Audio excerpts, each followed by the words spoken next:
Nye the Science Guy. Bill Nye the Science Guy. Bill Nye the Science Guy. Science rules. Bill Nye the Science Guy. Inertia is a property of matter. Bill Nye the Science Guy. T minus 7 seconds. Bill Nye the Science Guy. We have a special guest here. I'm going to introduce you in a sec. Please don't talk until you've been introduced. That's like, I guess that's a blank check bit. Shouldn't have brought up that show already. We'll bleep it out. Yeah. yeah. It's a bleep bit. But I'm full of fish. We went for some sushi and had some sake. And I was telling our guest, who is not to be named quite yet, that... It's the title of the show, though. Oh, fuck. Yeah, it doesn't really matter. Maybe don't write it Just down. don't, yeah. Sorry, you're uncredited now. Okay, great. I was telling our guest that there was a sushi restaurant in Yorkville I used to go to with my grandma, and in the 90s and 2000s, like TIFF was held there. They had a theater there and one of the screening venues, and so they'd had a bunch of pictures of celebrities who'd eaten at the restaurant. This is the Shogun. I think it's still the same name, but it's changed owners. It's not as good. And the photos, I'm not sure if they're there anymore. But my favorite one, and I wanted to always sit next to this table, it was a picture of Nicolas Cage sitting with a table full of sushi and a bunch of beautiful women. And he had signed it, and he wrote a little message, and he said, "Thanks for the excellent fish." I think about that a lot. Yeah. Anyway, we're full of fish and a couple of drinks. Excellent fish. Thanks. Yeah, it was good. Sushi on Bloor in Toronto. If you're visiting, if you live here. It's my go-to sushi place. You live very close to it. Don't dox me. Oh, never mind.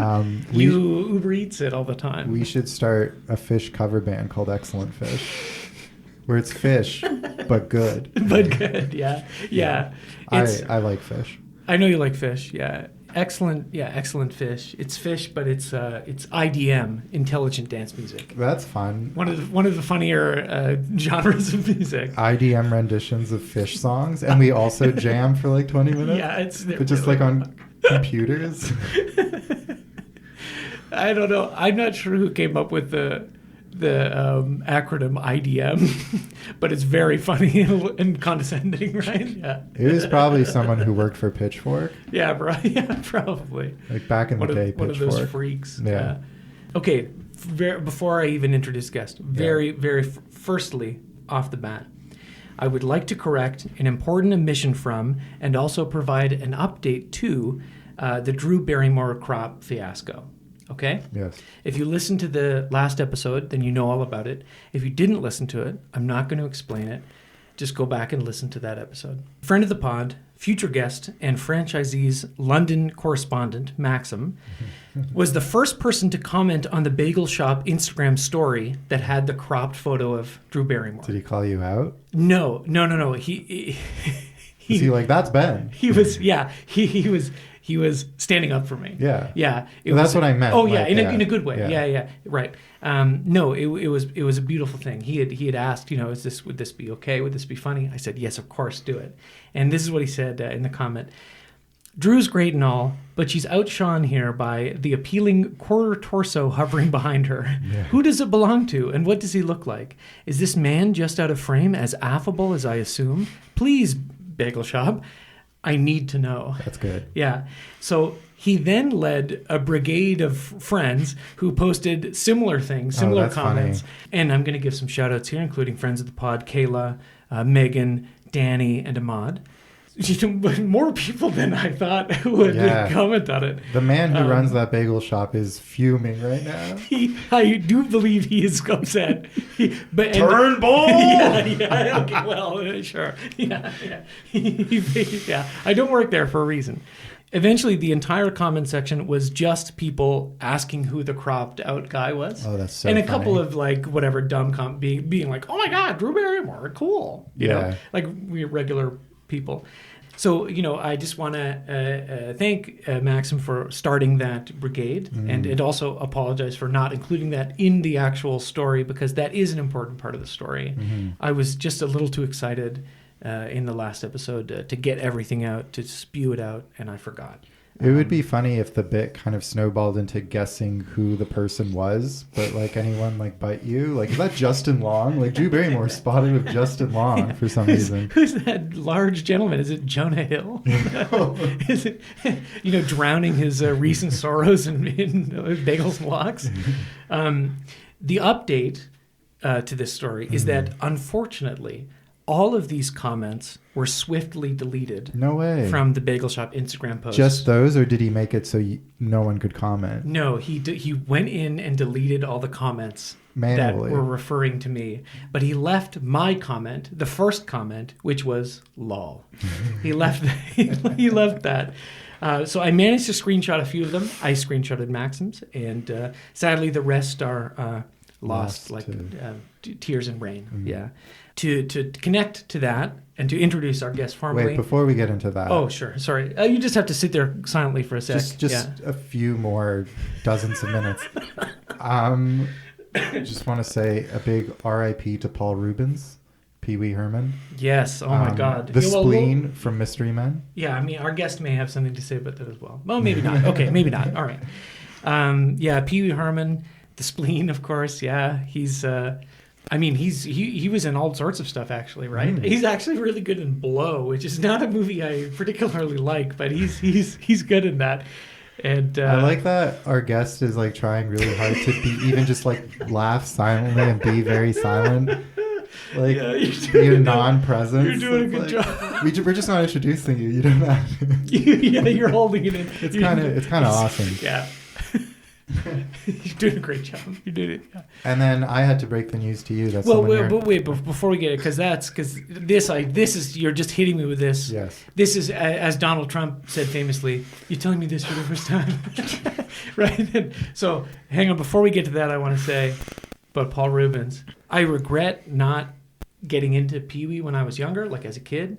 I didn't have like a supportive adult figure who would have introduced me. Sorry, I had supportive adult figures in my life, just not ones that would have, like an uncle, for example, who would have been into Pee Wee and shown me the movie or the TV show when I was younger. So I got into him later, and then that combined with, especially with his appearances on Comedy Bang Bang and other shows like that. Well, and a friend of the pod, Zach, who interviewed Paul Rubens, and all sorts of stuff like that. It's a tremendous loss, like for comedy and for, I saw someone on Twitter or somewhere say like, when people say R.I.P. so-and-so, you made it okay to be weird or whatever. You taught me it was okay to be weird. They were saying like, well, in this case, like it actually is true, So it sucks. Yeah.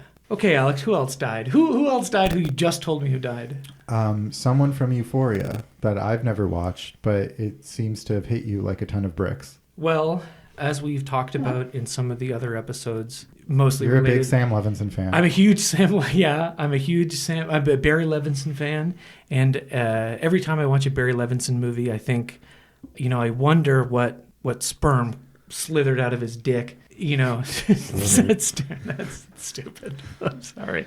I'm sorry. I wonder what his spawn is like. And Sam Levinson answers loudly, I am a genius. So I have seen all of Euphoria, unfortunately.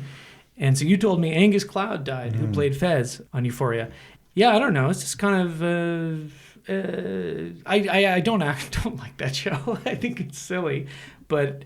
He's just very young, and it's very sad. So, what the fuck? I don't know. It sucks. Fun podcast. And now our guest. Everybody's dying, yeah. Well, lighten the mood. Yeah, speaking of dying, we're dying up here without a special guest, someone you may, if you listen to the podcast a lot, you may know who they are. They're a figure in the podcast, the franchisee's world. Mm-hmm. The lore. He runs deep in the lore.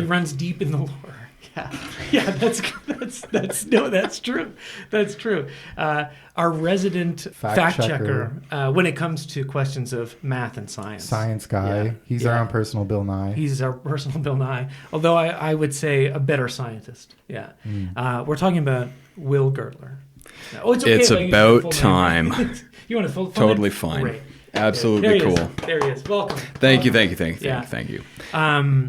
So, well, you were saying earlier that Sinead O'Connor. We had this whole running thing. Like it was my bets were on that weird Habsburg guy. Yeah. To be the third off, and then Ben pointed out that this was, in fact, this fit nicely. The gears were really coming together because Paul Rubens had played a weird Habsburg guy on 30 Rock. Yeah. So, this seemed like kismet to me. And then, unfortunately, it's some young kid who... It's a young kid. 25-year-old kid. Well, we were out having sushi and enjoying ourselves. We had no idea. We had no idea. It's dreadful. No, it really sucks. Dreadful. It sucks. I mean, no matter who died, pretty much almost anybody else, it would have been a downgrade from the weird Habsburg guy dying. Yeah, that would have been funny. That would have been funny. But yeah, unfortunately, the universe is not very funny. It's actually cruel and thoughtless. Deeply. Yeah. That's a science fact for all y'all.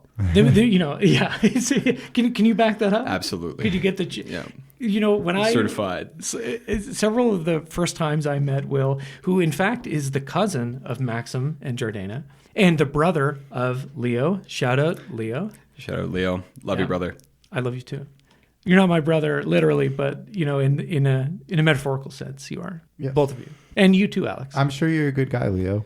He's a good guy. You're named after a Ninja Turtle, so that's pretty cool. It's true. Yeah. He did actually provided keeping us on topic. The motion capture for Leo in this movie. Oh, nice. The whole. So I think I probably first met you when Maxim would invite you to some of our parties, when we were living would have been in Toronto, when Yeah, probably early summer 15, kind of summer 15, around that. I would think so. Yeah, definitely. And I remember one of the kind of earliest kind of memories or impressions was you were carrying chalk around. Yeah, right? That's right. Yeah. Because Will is an actual, a science guy. An actual scientist. Yeah, and a physicist. Indeed. Yeah. And mathematician. It's a strange thing when I go to parties with physicists, they think I'm a mathematician, and vice versa. With the mathematicians, they say I'm a physicist. Oh, that's so embarrassing. It's dreadful. It's like I can't, I fit in nowhere. It's pretty cringe, actually. It's pretty bad. Yeah. You don't have to torture me to get that information out. I can't believe you just admitted that. This podcast has an audience of 10 to 20 people. They're all going to make fun of you now. Good. Oh, frankly, my ego's big enough. I should take the flogging. I was thinking that's like a scene out of an Apatow movie, but like a really intelligent Apatow movie where like the physicist is mistaken for the mathematician and vice versa. It's like the worst Apatow movie. The one, actually, if he replaced all the jokes with like intellectual math and science things, maybe that's what you get. That's what Chris Nolan is. Could be cool. Yeah, that's what Chris. It's good. Yeah. Well, we're gonna get into that. We're gonna get into that later. But one of my first impressions was you'd be talking about your work or your passions in math and physics, and you'd be talking about whatever it is, like a theorem or some sort of problem or something, and you would pull chalk out that you had on your person, like at a party too. And it was a mailbox. One of our houses, we had a mailbox and also a brick wall, and you would like write an equation on it, and that was on that mailbox through rain and shine and sleet and hail for years. Shout out Hagamoro. Best chalk on the planet, baby. Oh wow, absolutely. It's your preferred chalk. Oh yes. What was the name of it again? Hagomoro. Okay, well, we're going to look into sponsorship deals. Sponsor us. Yeah, please. Yeah, Hagomoro? Yeah. Okay, love it. Great. All the chalk you could ever eat. Actually, that would be pretty cool. The color stuff tastes different. It does? Yeah. Really? What does it taste like? Fish. Yeah. Well, we've had enough of that for one day. That's what I'm saying. Don't want to get mercury poisoned. The Jeremy Piven special. You better watch out. Yeah, do you remember that? No. This is a real Comedy Bang Bang style bit. This isn't proper. Oh, nobody listens. It doesn't matter. Okay. He was in like a Speed the Plow, like a David Mamet play on Broadway, and he had to like exit the play, and he said he had mercury poison because he was eating too much sushi. Wow. Which seems like a bullshit reason, but it could have been true. Well, and maybe he was eating like a lot of sushi, like a concerning amount of sushi. It is possible, right? Yeah. Like breakfast, lunch, and dinner. Yeah. 3 trays. Thanks for the excellent fish. I don't know how Jeremy Piven sounds. I mean, just like Nick Cage. I guess. Yeah. I never watched Entourage. Did you ever watch it? I watched season 1 and then the last season, and it was really weird because I felt like I hadn't skipped a beat. Like there's 5 seasons or something, but then I watched literally the first and the last, and I felt like I was completely caught up. Yeah. And I was like, wow, truly nothing must have happened over the course of like 5 or so seasons. It's probably true. I haven't seen the movie, and I hear that's like particularly cringe and bad, and I would be curious to watch that. Well, maybe a certain podcast could Find a way to squeeze it in. Yeah, why maybe not? as a bonus episode to the Sex and the City movies. I don't know. Oh, yeah. Oh, it's kind of like Sex and the City for dudes. For dudes. You ever hear about that? But it's also HBO. It is also HBO. Like an That's HBO right. TV show that was made into a movie. It's the Sex and the City movies. We could do That's Sex and the crazy. City, the Entourage movie, and then the Deadwood movie. That's a trilogy, yeah. Yeah. The HBO verse. Well, there's 2 Sex and the City movies. I know the it'd the be a second one they quadrilogy. go to like Dubai or whatever. Yeah. I mean, apparently, genuinely one of the worst movies. I of have to in imagine. recent memory. Yeah, yeah. We're here to talk about a very bad movie. We don't need In to, as much as we can we to don't talk need about to it. talk about it. I mean, we watched it earlier today. I said it was bad, but I haven't asked you. Did you like it? I watched it yesterday, and I wasn't in love with it. But I think this happens on this podcast where we sift through a bunch of dreck, and then when something's even like remotely more fun than the last thing we watched, which was TMNT, Yes. I think I'm just it's recency bias, and I find it just better than that, Yeah. I have a lot of problems with this movie, a lot of problems, and I watched the second one today, and maybe that one's coloring it too, but it's not a good movie by any means. But Oh, you did watch it? Oh, yeah, because we're gonna record a couple episodes here before you go on your trip. I'm- So you I'm did going on watch the vacation. sequel already. I did watch the sequel Ooh, already. don't- I won't, don't tell me. I'm gonna watch it I tomorrow. won't- Yeah, I won't okay. spoil that. Okay.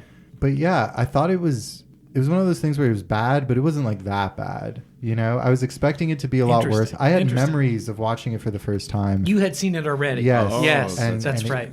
Like, I think I turned it off the first time I tried watching it. Right. Turn it off. Turn it off. Turn it off! But having like Reasonable. had to force myself, maybe it's just a bit of like Stockholm syndrome, where I was like, he's a kind, caring captor, like I Yeah. had to sit through it, and maybe I tricked my mind into liking it more than it deserved. But there's a ton wrong with it. You want me to get into it? I'll fucking get into it. Like I can. Well, I mean, maybe we should. I hadn't seen it, and if I may introduce kind of Will's arc and narrative on this show, you have not seen any piece of Ninja Turtles media No. ever. Wow. Not a single bit of it. Ben and I were talking about it when we first put the movie on, and I could not even quite correctly identify which turtle was which one. I got Yes. by dint of confusing 2 of them, I got it half wrong. It's horrible. That's right. That's right. And I understand the April O'Neil Yellow Jacket thing, and I know who Shredder is and who the Rat Man Splinter. is.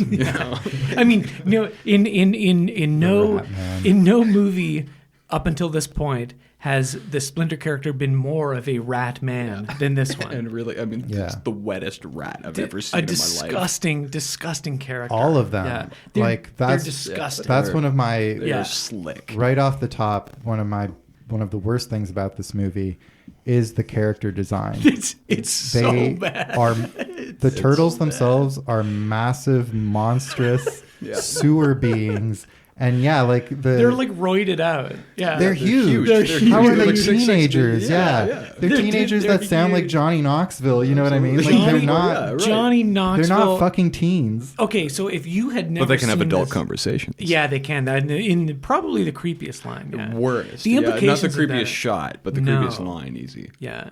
I mean, they're teenagers, so they're jerking off a lot. A lot. A lot. Oh my God. I'm not sure what the turtle genitalia situation is, but Oh, I think they've got a cloaca. do you know about it? actually, yeah. they have a cloaca? I think so. That's- I'm not sure. that's- Do you know better? That's hot. Well, That's I just know that they're penises are half the length of their bodies. Whoa. Interesting. Because of that, I sent you it was Like a slugs? video of scientifically accurate Ninja Turtles. Oh, yes, the of last course. verse talk about how their penises are so if you see a turtle with a grin, it's probably because his head is dangling or his balls are on his chin or something like that. Right. It was a funny rhyme. Yes, that's right. But, that was good, actually. Yeah. It was a well done little video. Yeah. Incredible. But their Okay, penises well, are half there the you length go. of their bodies.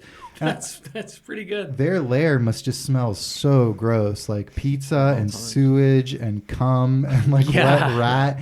And when you It's get so gross. when you get close-ups of their bodies, like they are slick and just green, and they're terrifying looking. Like they're the heroes of the movie, and you want to burn them with fire. Like it's really upsetting. It's bad, and the weird, like kind of Yeah. like the strangely Polynesian necklaces and everything. It's just Well- like what's going on with it? Yeah, Because like we the saw, you design showed is me, it was strange, yeah. really weird. Yeah, because Yeah. like they're, Oh, yeah, I so mean, one of them's a kind of a surfer guy. You could Michelangelo. imagine that he might have picked. Michelangelo, He has yeah. like a puka shell could've- necklace. He does. Right, does, exactly. yeah. Yeah, it was. I could imagine that, like that's part of the Ninja Turtle lore or whatever. He might have picked that up on a surf trip or whatever. If he finds the time to go do that, With that's Jonah cool. Hill. With Jonah Hill. Yeah, don't ever disrespect me in the fucking surfing community. Oh, surf culture. In surf culture, in every regard, and in every situation within surf culture. Don't disrespect Stutz 2 Michelangelo. is not come out yet. I thought the turnaround would be immediate. They'd rush It it has out. to be. Yeah, I thought he would say, or the PR team is like, Jonah, like your stock Gotta is crack really that low. out. You got to pump those numbers, like Stutz 2. Explain yourself. It's because Stutz is now a member of SAG, so he's on strike. Stutz on strike. Yeah, some celebrity shared, like, look who joined us on the picket line. And it's like, Stutz. who the hell is that? Oh, yeah, Stutz. But yeah, they did try to like differentiate all the characters and give them these things, and it's just, I don't know, very off-putting. There's a close-up. I guess I can explain it, but there's a close-up of you see one of their feet, and they're kind of wearing like Fila sneakers, but Yes. their toes are bumped, like Right, poking yeah. out of it. Yeah, and one stuff. of them is wearing sneakers at least. And yeah.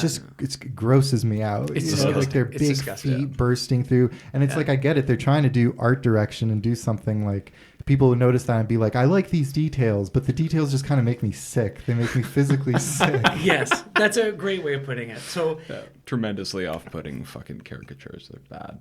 yeah. And so because Will hadn't seen other pieces of media, like when the turtle showed up, I showed you the picture on my phone of like Right. the 80s cartoon And they're designs. friendly looking. Like they look like they look Yeah. like friends. Yeah, exactly. You know? They're fun Fun loving guys. dudes. Right, yeah. Yeah. And then I showed you the 90s first film iteration. Yeah. And They're it pretty true to copies form. that pretty well. And they're in some shots here and there they're a little creepy, but for the most part that film's success lies in like the translation from comic book and animated series to a physical animatronic that looks cool and fun and friendly. And the design of this, I don't know. It's just like when until Michael Bay didn't direct this movie, he produced it though. It's his company, Platinum Dunes, right? It's almost like his approach to turning the Transformers from cartoons into like a real life thing, where they're incredibly intricate machines, and that kind of works, right? And they Like go yeah, when they transform. yeah, those movies are badass. We're gonna have to do those someday soon. Oh, yeah.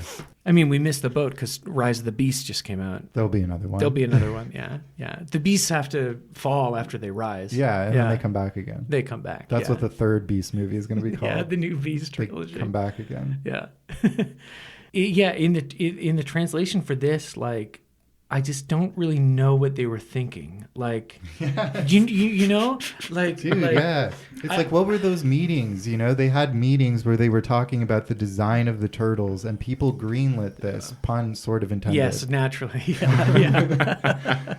But it's They are green at least, right? Yeah, it's a total head scratcher. And like you said, Splinter is just it's the stuff of nightmares. And he's voiced it's by bad. Tony Shalhoub. Tony Shalhoub. Yeah, Yeah. Monk. Yeah. Monk. Yeah. Monk himself. Yeah. Monk And he's got himself. the wet dog nose too. It's intense, man. He's dripping the entire movie, whole- and the turtles look slimy and Yeah. gross.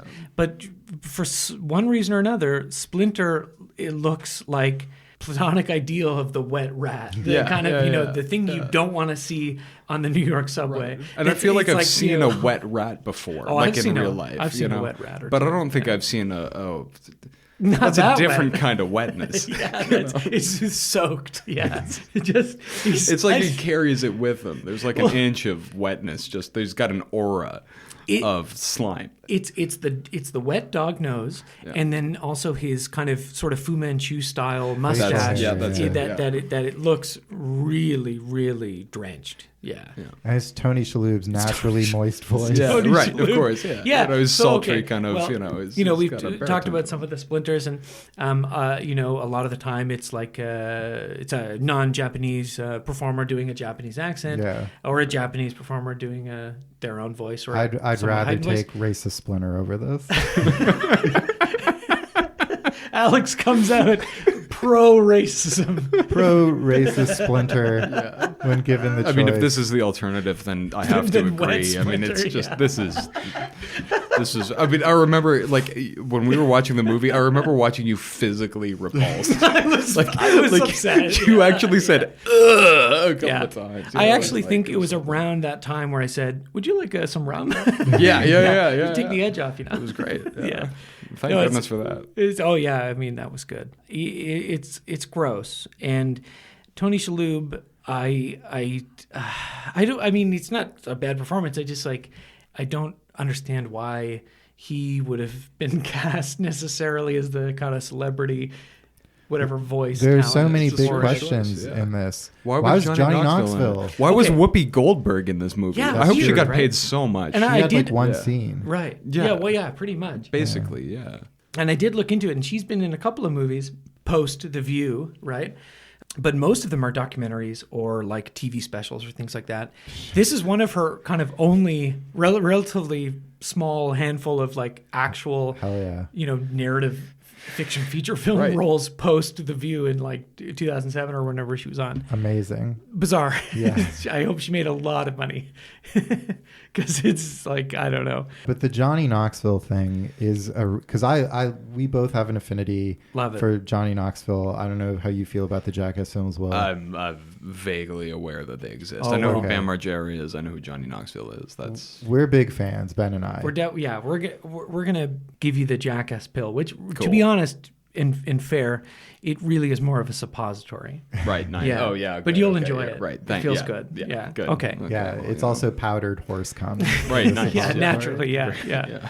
Just my style. I love Johnny Knoxville. I'd love a Johnny Knoxville cameo, but he's the voice of Leonardo. And Leonardo. Out of all of them, right? Yeah. It doesn't make sense. He doesn't sound like a teen. He sounds like Johnny Knoxville. Yes. He sounds like a 40 or 50-year-old man who's been, concussed by livestock for decades. Yes. If a 30 or 50-year-old man who's been kicked in the nuts more than any man in the universe, and who once a year, every year, it suffers a massive concussion, like you said, by a bull. Yeah. The one in Jackass 4. Okay, Jackass Forever, the last one. It's very good. You're like, okay, well, they're older. They're not doing as much. There's some younger people taking over the reins. Yeah. Shout outs to Poopies. Of course, naturally, yes. And the big guy Zach, right? Zach ass. Yeah, very funny. Yeah. You're thinking, okay, well, Johnny hasn't really done a whole lot, and then they save it because he gets fucked up. He gets fucked up by a giant bull. Oh no. Oh yeah, like he should be dead. It's maybe the most fucked up he's gotten out of all the bull scenes in all the movies, and it happened in the one where he's oldest. Yes. It's incredible. It's the time where I've been the most concerned, other than maybe when he was beaten up by the Butterbean. Oh, that's such a funny. That's the best. You're gonna love these movies. You're gonna love these. Yeah, is Butterbean okay? Yeah, that's I was just gonna say. Okay, so it's this giant guy who's like a professional. Yeah. Whatever. He looks like a butterball turkey. He's a big giant butterball guy. Good. And he beats the shit out of Johnny Knoxville in a They fight in a mall. Yeah, they fight in a mall. And then Johnny Knoxville is like lying dead on the ground, right? And this is the probably the funniest single like line in the whole thing. In that movie. Yeah, in that movie. Okay, maybe. He should be dead, and he's obviously deeply concussed. And they're helping him, and he says, "Oh, it's Butterbean. That's his name, right?" Yeah. He says, "Is Butterbean okay?" And it's really funny. It's really funny. Like he literally comes to from a coma, and he's like, "Is Butterbean okay?" Yeah, dude. He's Does he God. like fight back in this? Is he Oh, capable of doing? I don't He just think gets so. railed, He gets run over. Yeah. just bulldozed. Yeah, pretty much. Yeah. Damn. Oh man. Makes me want to rewatch the Jackass. Yeah. movies. Well, I mean, we're gonna do those Yeah. eventually. Yeah. Good. So yeah, it's just weird that Johnny Knoxville is the voice of Leo. Yeah. It doesn't make sense for him to be cast as a voice in this movie in any role, but possibly least of all as Leonardo, Yeah, like who is more or less the straight man of the crew. Yeah, Yeah, absolutely. So I don't know why. Maybe that's the joke. I don't know. Like, I because it's so guess. funny that Johnny Knoxville is playing like the Yeah. the normal regular leader dude. Yeah. Welcome to Teenage Mutant Ninja Turtles. This is skateboard in the ass. Yeah. This is sewer skateboarding. Yeah. Deep throw pizza. Deep-throat pizza. Well, that in what is maybe the single most disturbing shot of the film. Oh, with the fucking. Oh yeah. Okay, so Splinter is angry at the turtles for whatever slacking on their training, and he's making them all balancing all horrible the- things. Yeah. Exactly, and they're balancing getting eggs dizzy and whatever. And he brings out a pizza, and he's like, "It's a 99 cheese pizza." Right. And Michelangelo, of course. That's impossible. From Yeah. Pizza Hut.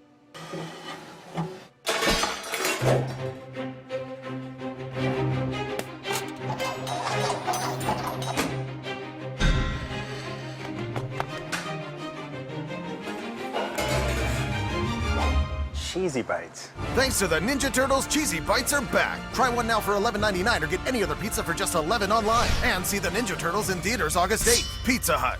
From Right. Pizza Hut. The It is a biggest- Pizza Hut sponsored. The yes. most incredible piece of product placement that I've Oh, ever yeah. seen, and Yeah. it's It's a we'll big talk about that Pizza other Hut one shot. in a moment, but Yeah. because I got really badly by a piece of product placement when I was a little kid, and it still has its claws in me today. Oh, okay, let's bring that up right after because we should remember let's that. not it's kind of But funny. It's a Pizza Hut box, and he's holding the slice of the 99 cheese pizza, and he's tempting Michelangelo with it, right? And there's one shot in the movie, and it is from Michelangelo's perspective, I guess.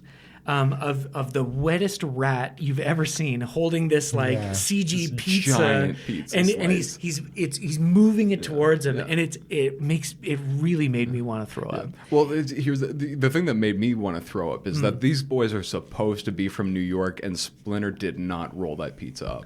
No, It's fucked up. it is fucked up. He really should have.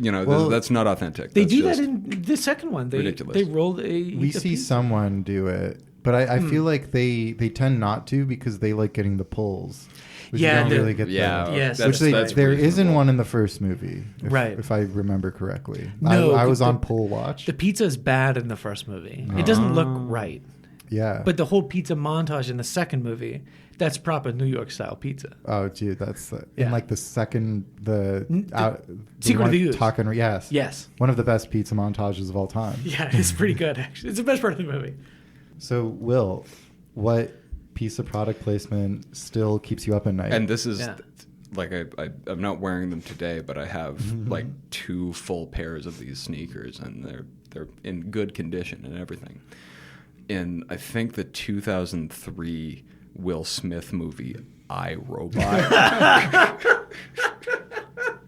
Out of all the and you Yeah. know and being a science guy. I was a science guy, You even at read that young Isaac age. Asimov? So I learned about iRobot from having seen the movie, and I thought that because I was 8, I think, when I saw the movie, or Oh, maybe yeah, a little. right. I was a kid, a little kid when Yeah. the movie came out, and I saw it near release, I think, on DVD shortly after once it came out. And I loved Will Smith as a kid, mostly because he was really cool, Yeah. and his name was Will. Yeah, Right? That's True. right. So that's the pull for me. So I watched every Okay. Will Smith movie that I could find. Oh, But that's it cute. was weird because I never watched Fresh Prince, and I never listened to his music or anything. You But I would've been a watched little a ton young of the for Fresh Prince, movie. probably. Just a little Yeah. bit. I saw a couple of episodes on reruns here and there. Yeah, I mean, even we were almost a little young for it. yeah, I know? remember it being around and loving the theme song, but Yeah, it's very good. I myself Correct. was never like a diehard Fresh Prince No, I would watcher see at any reruns point. every now and Yeah, again. every but now and then. We yeah. were kind of missed the boat on that. Right. Yeah.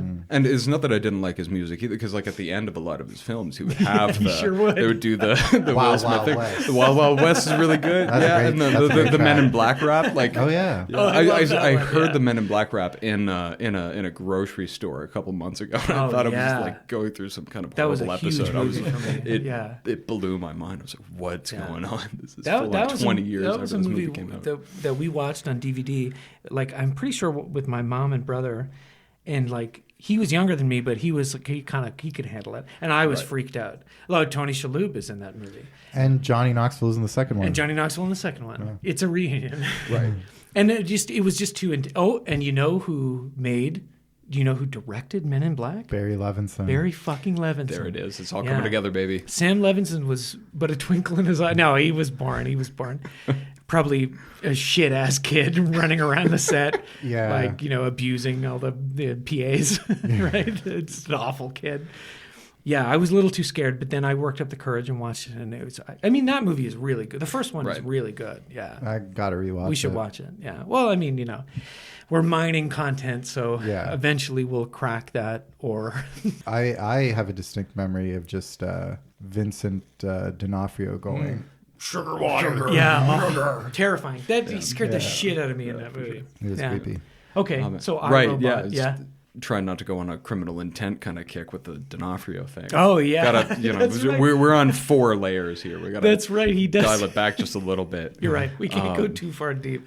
because we're gonna lose it if we When don't. we go the layers deep, the Guy Madden's Forbidden Room, the Saragossa manuscript, we go layer, and then we explode back outwards. Oh, good. Inception. Like Inception. Yeah, Right. I tried to. Yeah. I tried to reference better. I thought we movies. said we were gonna get to Nolan later. I actually don't like Christopher Nolan. Me neither. There's no better movie than Inception. I know, it's the best one. It is the best. I dream Inception. Yeah. My dreams are like a James Bond movie. Yeah. yeah, they're actually pretty straightforward. Okay. iRobot. iRobot. You're listening to the rap song at the end of iRobot where he goes, iRobot, guy robot. I'm a robo thought. That Robo cop. slang didn't exist. I'm a RoboCop. Yeah, exactly. Yeah. Isaac Asimov, she's got a great ass. But he would never say that. He was too clean. No, that's right. Okay, take Careful. it back.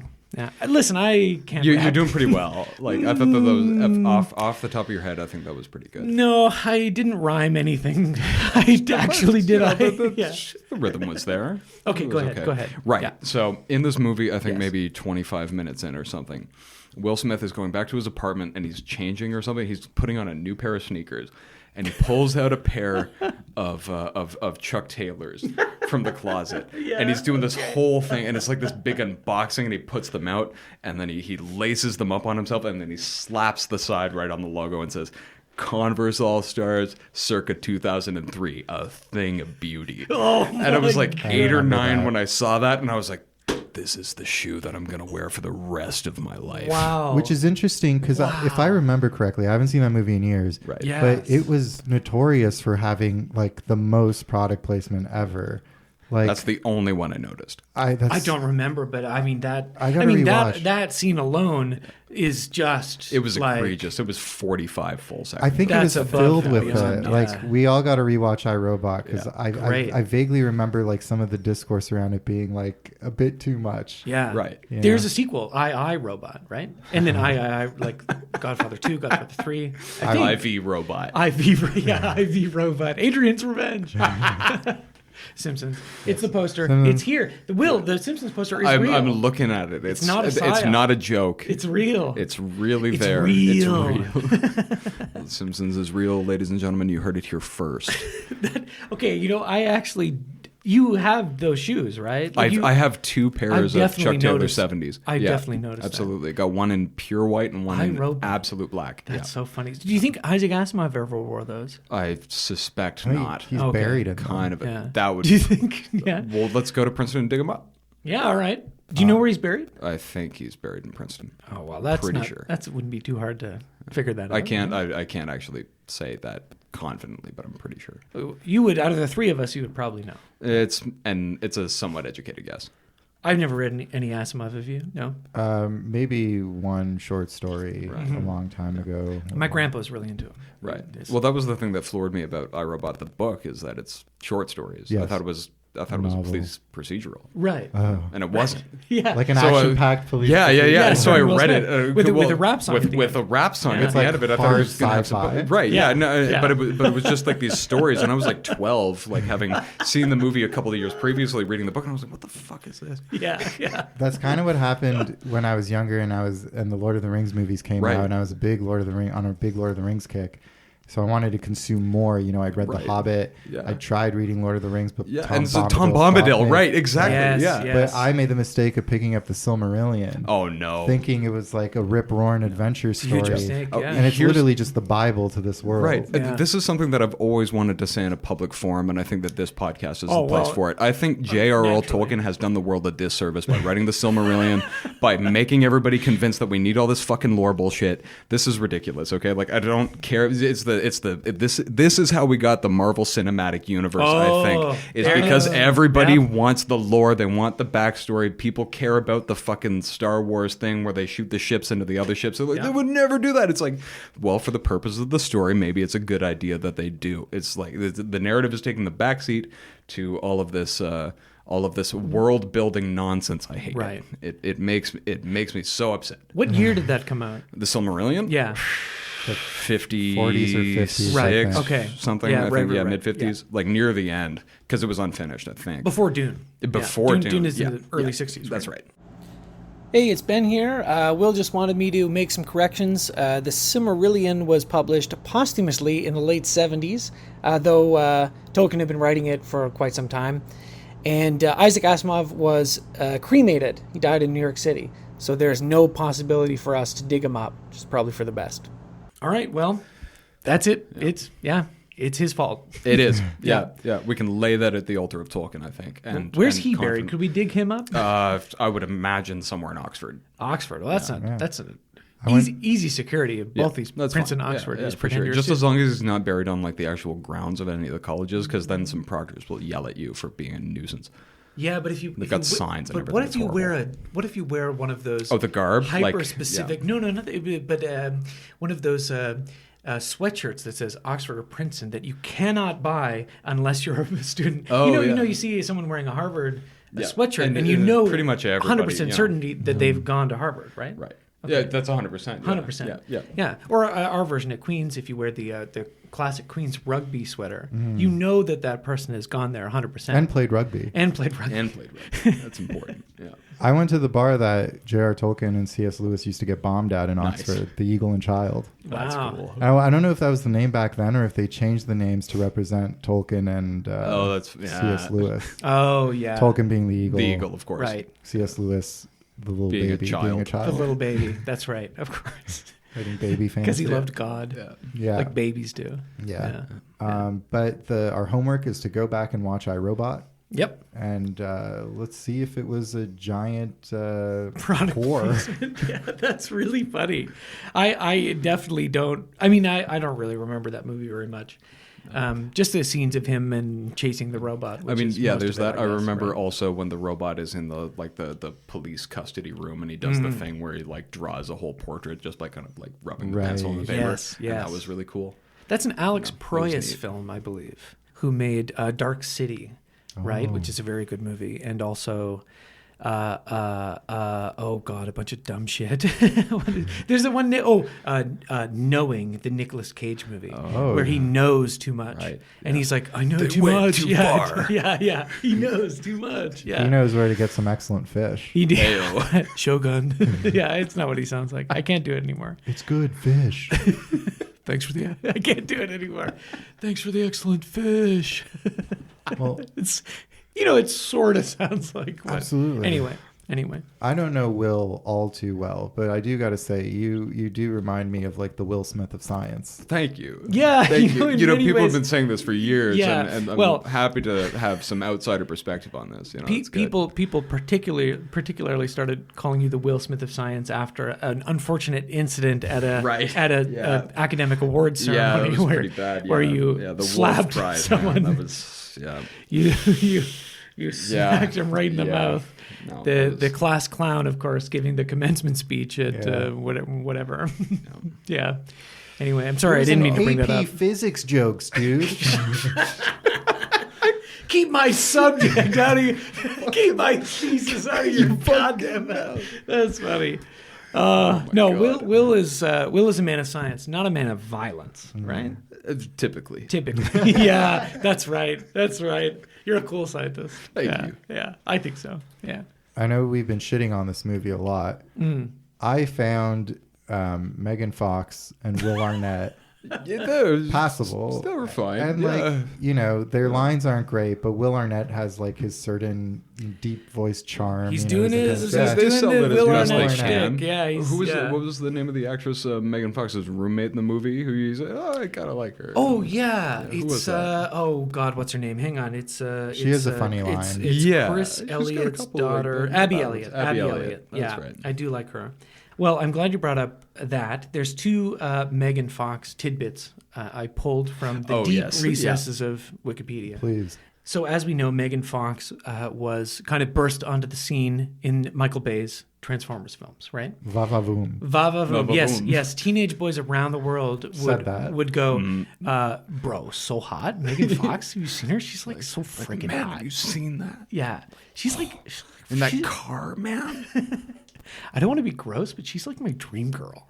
you know, things like that. All And the time for like a full decade. oh yeah, for a long time. Yeah, kids these days, they don't know. They don't know what it was like to live through the age of guys that would bully you, talking about how hot Megan Fox was. No, and normal. Maybe nice that's guys why I too. never like. That might have been why. Yeah, I because I associated- mean, she's always yeah. been like gorgeous and everything. You know, No, I of always thought course. she was attractive, but Yeah. like I never like got the No. like the heartthrob thing. Yeah, because the people who would give me wedgies at summer camp liked Megan loved her Fox too much, and so yeah. I had a visceral sort of. Maybe that's Yeah, it. that might have been it. I think she's just like so classically, pin-up beautiful. Yes. Right. That it's like not like I like flawed people. Like I had the same thing with Margot I'm Robbie. built different. She's too perfect. She's like flawless. No, while yeah, she's I playing think that's a Barbie. reasonable thing. Actually, And yeah. there's just like it's almost like an uncanny valley where I don't. Yeah, Interesting. It's Well, like this is almost CGI. This is almost generated kind of. Well, I like to be a contrarian sometimes, like Will was saying earlier, and so I will take the controversial opinion that I think Margot Robbie is hot. Oh yeah, no, Va-va-voom. extremely. Hachi machi. Yeah. What does she say in the? Do you guys ever think about death? I don't know. In Barbie? Yeah. I haven't seen it yet. Oh, you should see it. I think it's funny. Listen, we talked. I'm about in a Barbie time already. crunch. Yeah. Like I'm a busy man. Ben and I are recording a bunch of episodes to make up for this vacation. Well, two. And but the next one's tomorrow, and after that we're gonna go see Oppenheimer. Yeah, baby. So- Oh, okay. Maybe we should talk. I mean, we're dipping in. No, I'm gonna Megan Finish Fox, this Sorry, first. Yeah. and then Yeah. we can talk about Oppenheimer. Megan Fox is Yeah. a CGI psyop. Yeah, Right. Megan Yeah, Fox was created by Maxim magazine. Shout out friend of the pod. I mean, Maxim, has anybody who did actually not- seen her in real life? I haven't. Yeah. Well, there Yeah. you go. And I've met Drew Barrymore, Yeah. so Famously. I've met people, like I've met famous people. You're in the scene. I don't know if you know. I mean, I did bring this up on the show at some point. I don't know if you know the story, but Maxim and I went to a documentary at TIFF about Angela Davis. And Angela Davis herself was there. The Angela Y. Davis. Yes, Incredible. yes. That's pretty cool. Actually. But she was overshadowed at the TIFF screening because some funding for the movie came from Jada Pinkett Smith. And so Jada and the Will whole and Smith Jaden family? and Willow were Whoa. all there in the auditorium. And also funding from Danny Glover, who, later in his career has given a lot of money, like as executive producers, a lot of finishing funds to a lot of really good movies. So shout out mostly to Danny Glover, but also, yeah, it was like here's Angela Davis, and everyone's like, yeah. And the Smiths, and the Smith family. You know, actually, there was and another Morrissey comes out onto the stage. Yeah, I mean, it wasn't actually like, people were excited about everything, right? But it was kind of funny like that. There was very briefly, one other thing at TIFF. I took my grandma. I always try to take her to a TIFF movie. She always falls asleep. Doesn't matter. But I took her to The Report, which is a movie that just kind of disappeared. Mm-hmm. Adam Driver's in it. John Hamm's in it. It's about the CIA torture report and the guy who actually wrote it. And a movie like this disappeared just? It's just like, weird. People don't pay attention to this one? Yeah, it didn't get a lot of promotion. Wow. Yeah, I wonder why. It's not a bad movie. It's, I think, directed by like Scott Z. Burns, who's like a collaborator with Soderbergh, things like that. Z. Burns. And and Boo Burns. Yeah.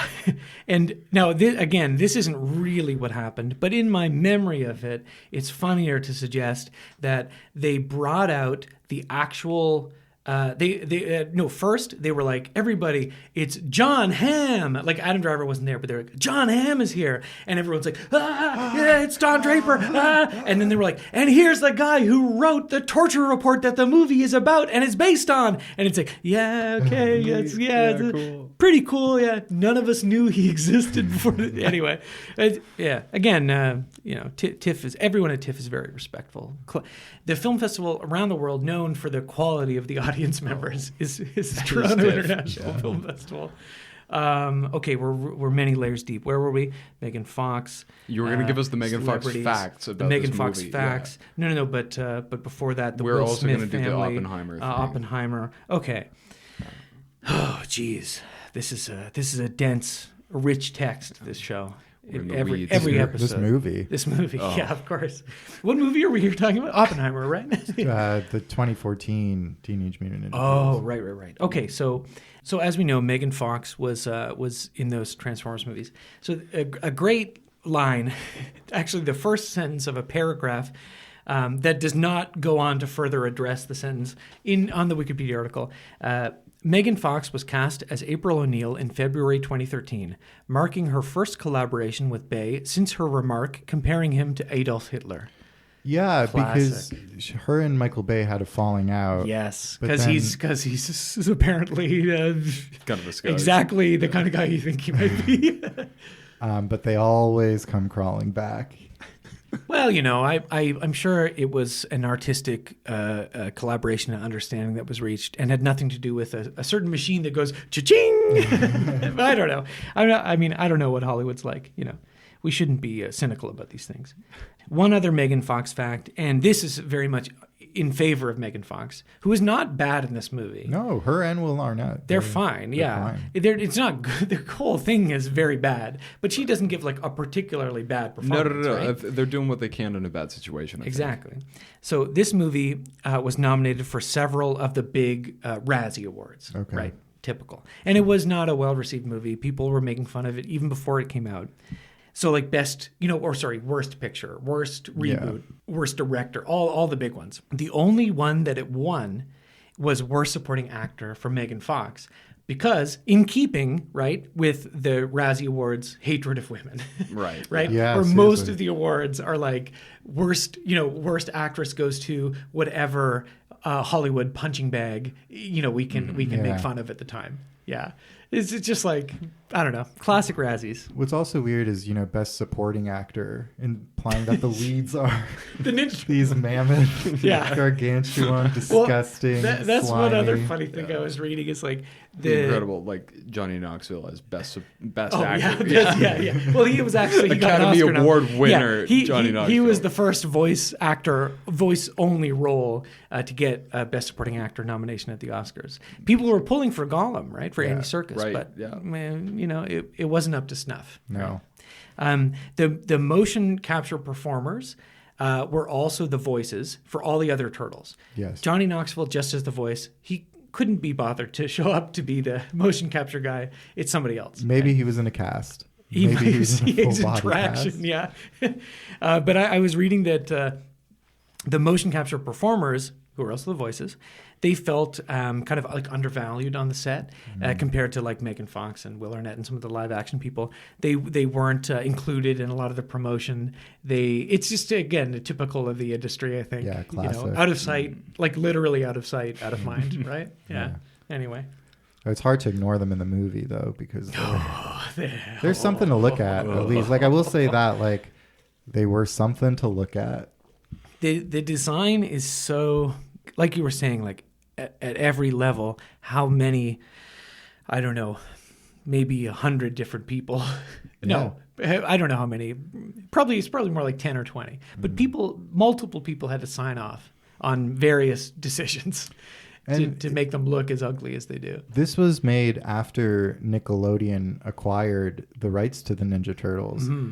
It doesn't feel or look like a Nickelodeon movie at all. You know, you think it would be kind of more geared towards younger audiences, a bit more fun, a bit more vibrant. I mean, it is vibrant and like high octane, but in that Michael Bay Transformers way. Yeah, in a very, like, in a real, like, kind of digital slurry kind of way. Right. Yeah. And they have like winks to that internally within the, like, one of the few portions of the film that I was capable of actually paying some attention to was this scene where they're in some kind of semi-truck that's falling down a mountainside. And, insane. And the tech scene, the tech one, is that Donatello? Yes. Right. It's like he's set the thing to blow up and he's like skirting underneath in the snow, and like the semi's just blown up behind him in this horrific and like wonderful Michael Bay way. Yeah. And he just like looks at the like kind of fourth wall breaking, is just looking and said, "That was sick," or something. He just says something like that, you know? Or just gives a wink, or like, "Oh, cool," or whatever. You know. Well, one of the things I was mentioning when we were watching it, and actually, we watched it on the Blu-ray, which I purchased for probably $2 or $3, which is the good thing about these movies that like don't have a fan base at all, is you could just get them anywhere, like Valley Village or whatever.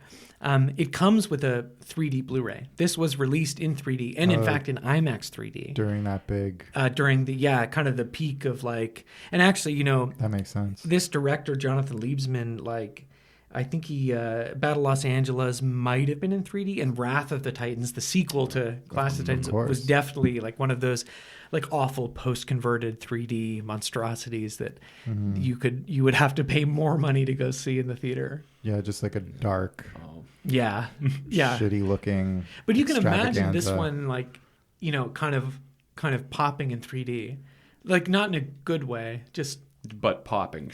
Yeah. Like getting that wet rat closer to you. It's like I'm I immersed. actually cannot. Well, and the shot of the POV with the pizza.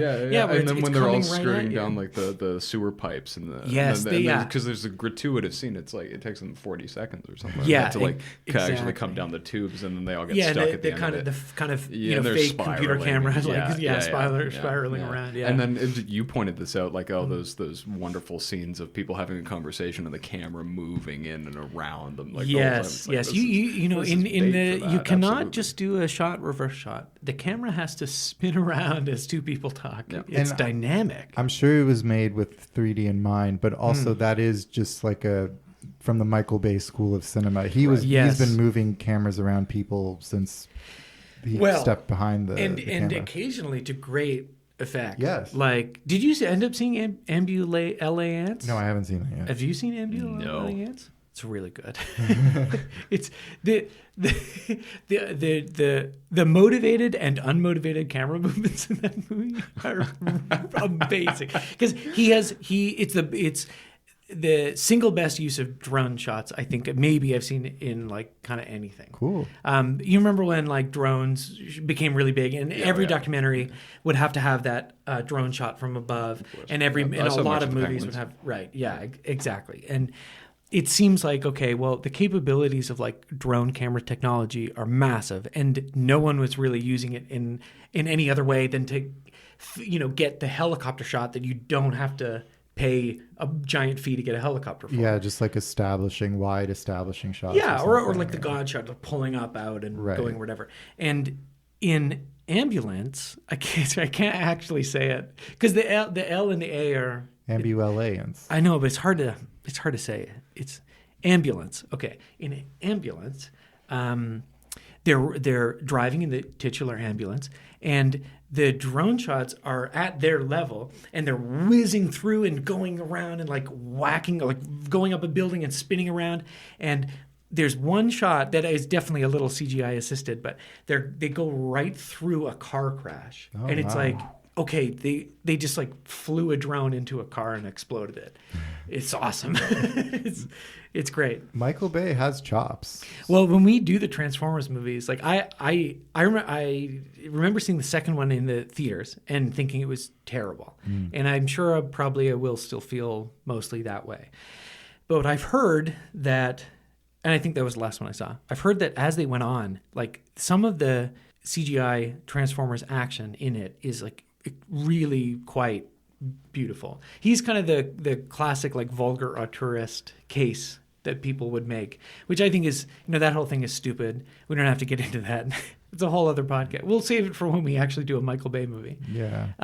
That's interesting because I remember watching like one of the later ones and having those problems where it's like, what am I fucking watching? Well, I don't know. But we'll get to it. It's possible that they are just difficult to look at. Yeah. This movie is difficult to look at. It is, but it wasn't as incoherent as I was worried it might be. Like some of the action is hard to follow along with, but it's not like I've seen like I'm thinking of that Transformers movie. I can't remember which one it was. It was the one with the British robot butler who works for Anthony Hopkins, whichever movie that is. I don't remember what it's called, but it's a Transformers movie where there's an English like robot Night butler. Maybe I wanted to say that, but it didn't sound right. But maybe it was Last Night. With a K. Yes. Yeah. That movie had some like blurry CGI madness going on. And this had CGI madness, but it wasn't that blurry, Yeah, I guess so. I mean, it's just like the design of the Transformers in Transformers is kind of cool, in a way. The design of the Ninja Turtles in these movies is upsetting to the eye.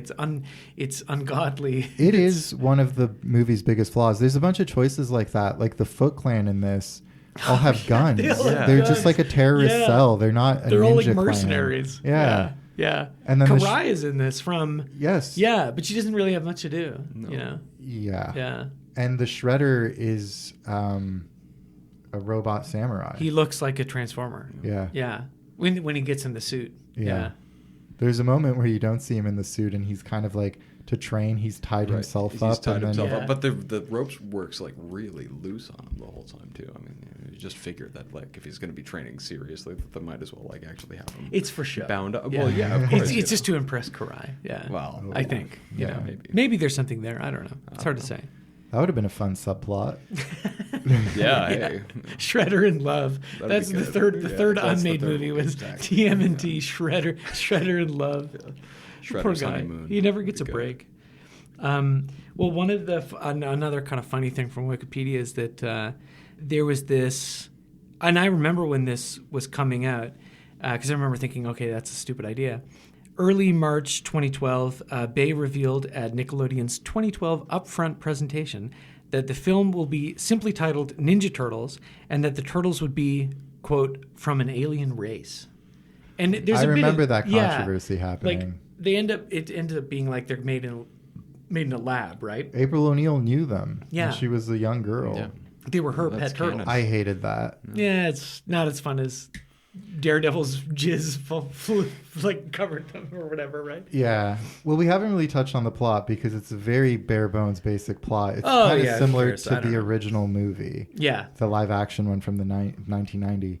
But it's just in this era of filmmaking, when you had these like reboots, they had to like kind of complicate things a bit further. So they had to make, I feel like it was a trend at the time. So obviously in this movie, April O'Neil has a connection to the Turtles. Her dad was the scientist who like worked on them. Yes. With William Fichtner. Yes. Who I love William Fichtner. Yes. Whenever he turns up, he's always such a sleazeball. Yes. And I was laughing while I was watching it because he is kind of like anti Will Arnett. Like they kind of look They similar. do look similar. And, they're just And you were like, saying he was also- a Carradine. He was also David looks like Carradine looking David guy Carradine, with the slicked back hair and everything. Yes. Like that's and Bill. Similar to his character in the movie dies in the same way that David Carradine died in real life. Yeah. Autoerotic That's right. fixation Yeah. in a hot hotel in Bangkok. Weird part, you know. It was Bizarre. like Bizarre. so strange. that was my favorite scene. I That was my was so favorite scene, confused too. why I got Yeah. that R rating. I know. Yeah. So it shows, we on the Blu-ray it shows the R rating first, and it's Right. like, intense sequences of action, sci-fi action, whatever. And a moment of And Yeah, a and- brief and- moment of homoerotic. Yeah, erotic. autoerotic. Autoerotic. Yeah. Well, like, I don't know. Yeah. We don't know if it was homoerotic or not. I assume probably not. I mean, it's hard to say. Right. Yeah. Legend though, legendary way to Let's- go out. Yeah. Absolutely. We should all hope to die in such a fashion. Maybe we will. I don't know. Could be. No, probably not. don't tempt me. We're gonna die doing the podcast. No, we're gonna die doing autoerotic asphyxiation on the On podcast. the podcast as a bit. Yeah, when we do Kill Bill, we'll be like, oh, David Carradine died like this. Like, what an idiot. I do it every day. And then we'll Every have day. him die. Yeah. Yeah. The trick is to not use a towel because otherwise it's too comfortable. That's right. And then, the be other careful. trick, too, is to go one at a time, not at the same time. Right. So that I could save you or you could save me. We're the noose to get a little too tight. Right. Yeah. So you're telling me I have to sit there and watch you autoerotic asphyxiate yourself, and I can't jerk off? No. You would go That's first. way too hot. Well, because You then go- it you- would be homoerotic asphyxiation. That's right. You can go first. That's too tempting of an image. Get your rocks off, and then I'll go after.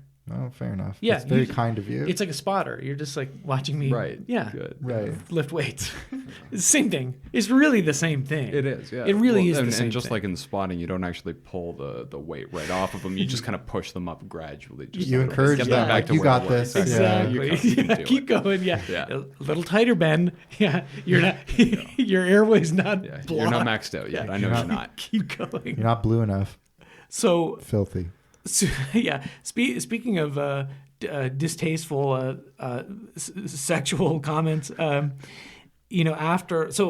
Bay said that they're going to be like alien turtles, there was some criticism from the fan community, which the fan community that has been very upset at some of our reviews of these movies. We've got some nasty emails from people with like Hotmail accounts that are like Ninja Turtle Lover 84, Michelangelo, like- whatever. It's Yeah. gross. Yeah, grow up. K.Eastman at Yeah, at Mirage.com. yeah. Fucking loser. Hell yeah. P. Laird. Yeah, P. Laird. Yeah.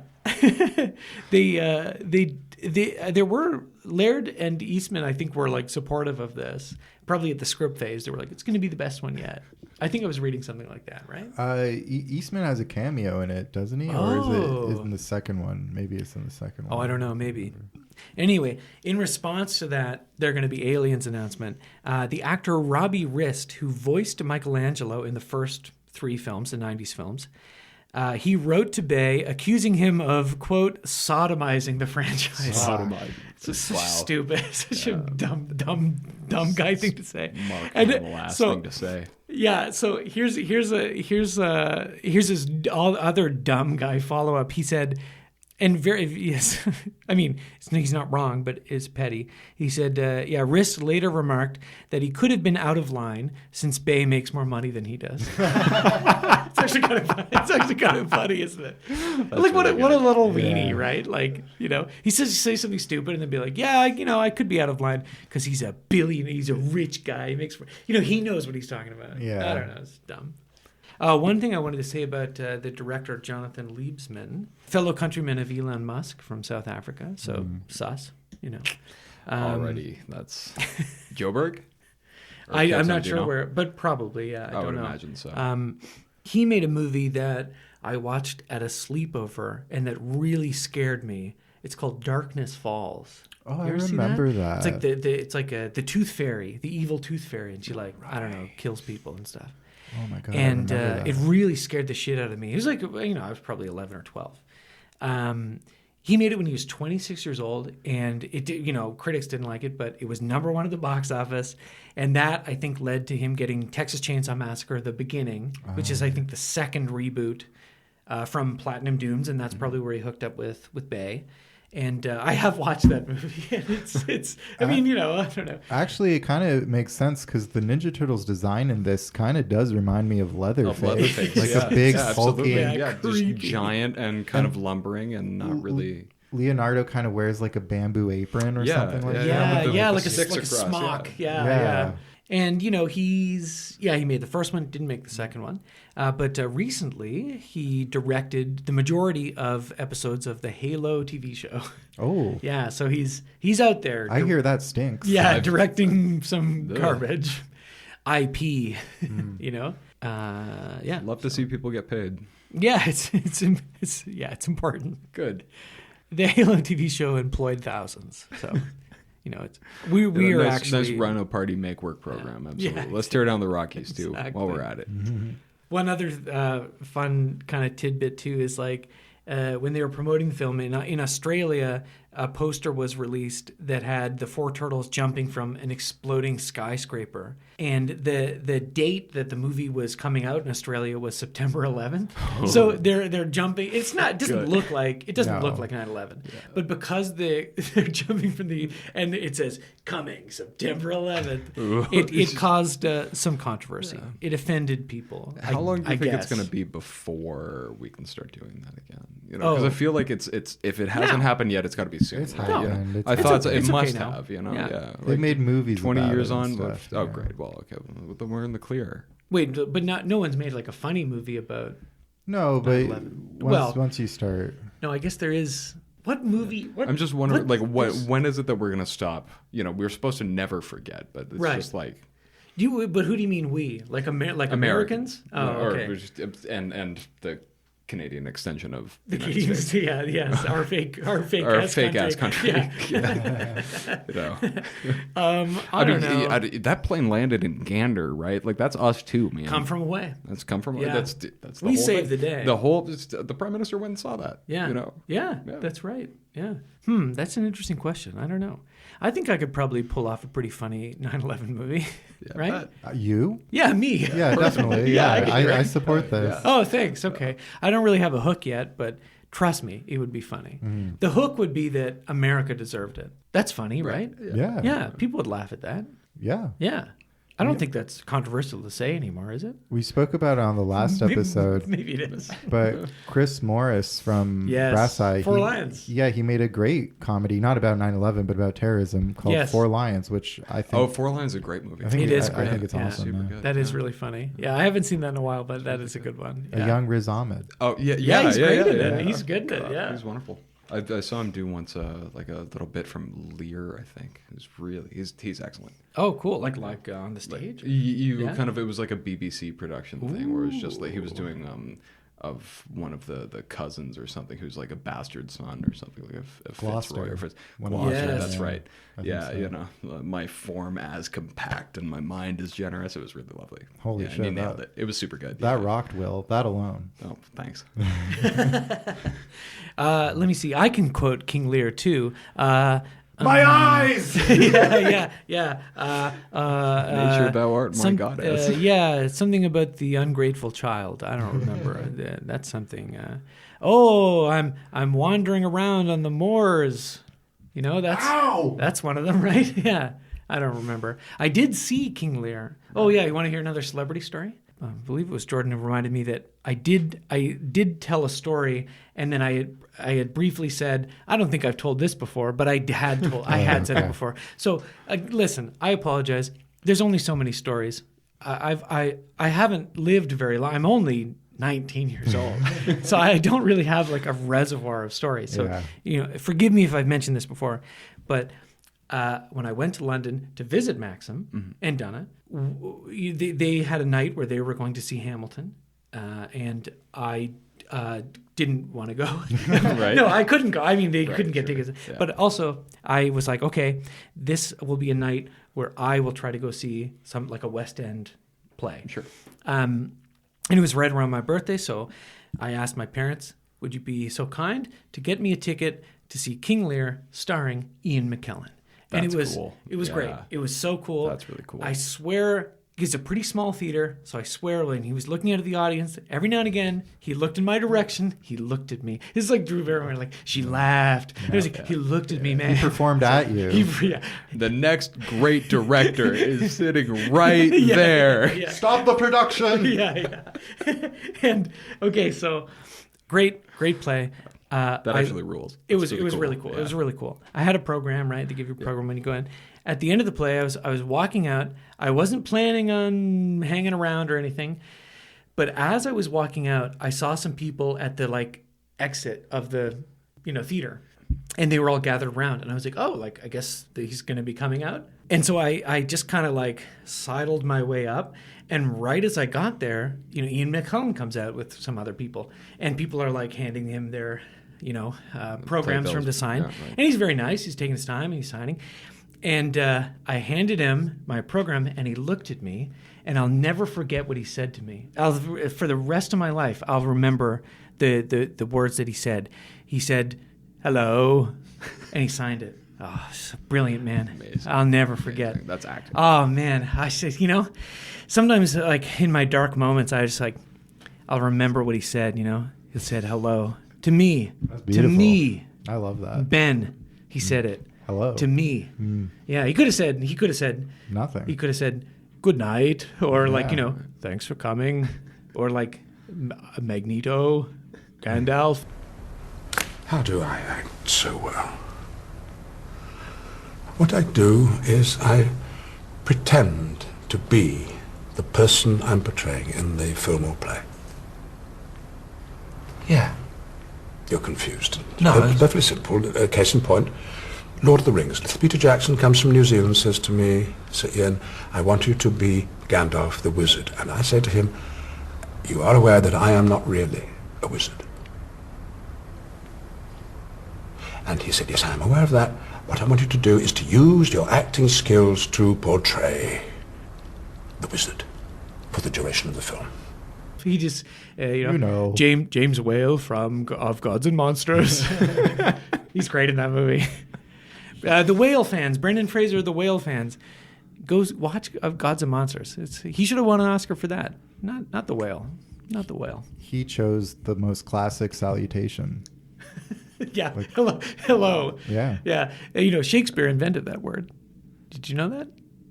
Did you know that? No. I figured my understanding of hello was that Yeah. it was used as like a shout to say to people, like you would say. Like, Is that salute true? Or ahoy or something, to people who are likely near you. This is why when we book hello guests, is we just don't something- book guests that know things. You can't right? bullshit around You can't- well. Yeah, you can't. I can't just say, okay, Shakespeare invented hello. I mean, maybe he did. I don't know. No, he did. He Oh. did. Of course he did. Could have been.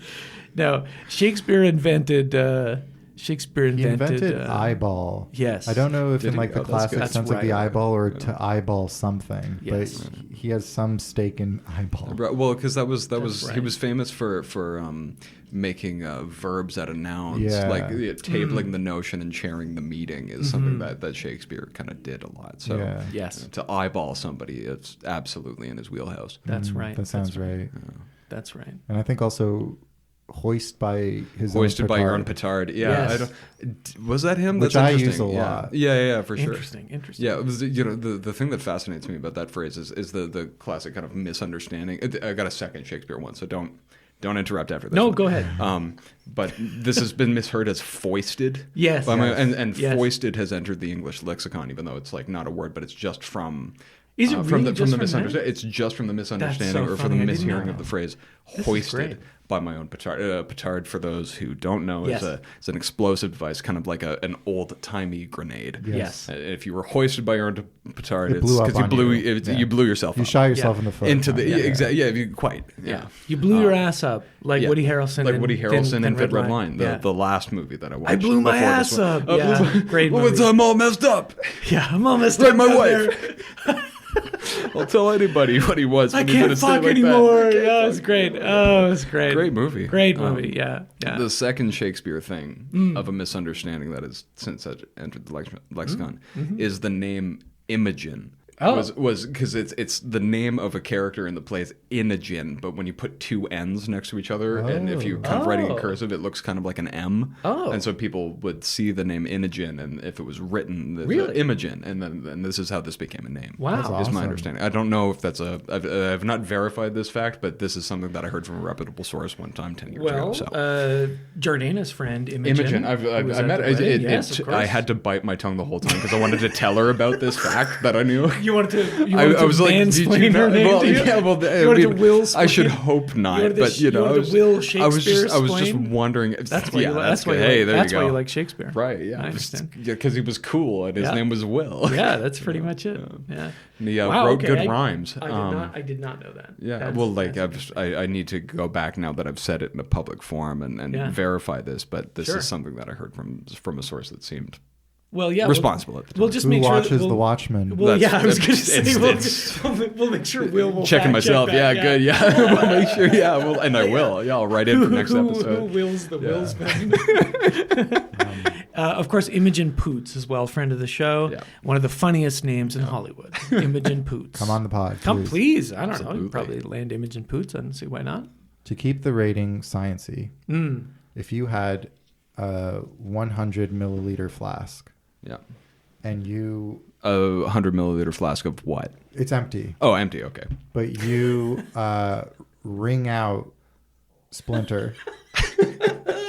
Oh, right. Oh, okay. Like how much liquid could you wring out of Splinter? Well, like this is a difficult thing because I could wring a lot of... probably not water out of Splinter. Liquid. Ooze.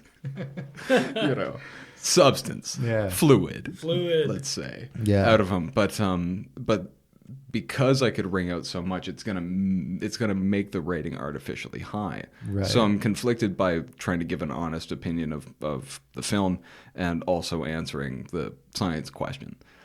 In this scenario, so let's say that the flask perhaps is overrun by the sheer quantity of liquid, and the remainder in this little division that we're doing is a solid maybe 12 milliliters. Wow, out of 100. Yeah, just I paid attention to maybe 14 minutes all told out of this almost 2-hour movie. That is actually so like that's very good estimate. I think, really, I think I'm kind of on the head with that one. But like this is also bad because if it's 12 milliliters and I paid attention for 14 minutes of the film, that is fewer than 1 point per minute of film paid attention to. It was It was bad.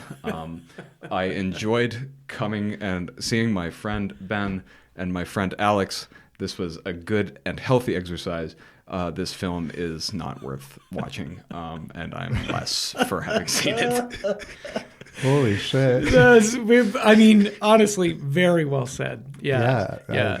And I appreciate you salvaging this rating system with the flask, and we're judging the runoff. There's so much liquid that he fills the whole flask, but then the runoff will be perhaps even rating. Multiple flasks. Yes. Yeah. The cup runneth over. Yes. Shakespeare is right. Good. Yeah. No. That was awesome.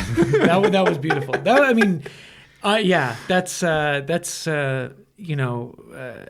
this is not like this is a high bar, but possibly the most eloquent thing anyone's ever said on the show. I don't know I forget what her name is, but the woman that you had on for Sallow, she was off the chain. She was really good. Irene. Yeah. She was like my whole shout out to Irene. Absolutely, like my bar for coming on the show was to be halfway as cool as she was on the episode. That was a good episode. Are you willing to show your ass now?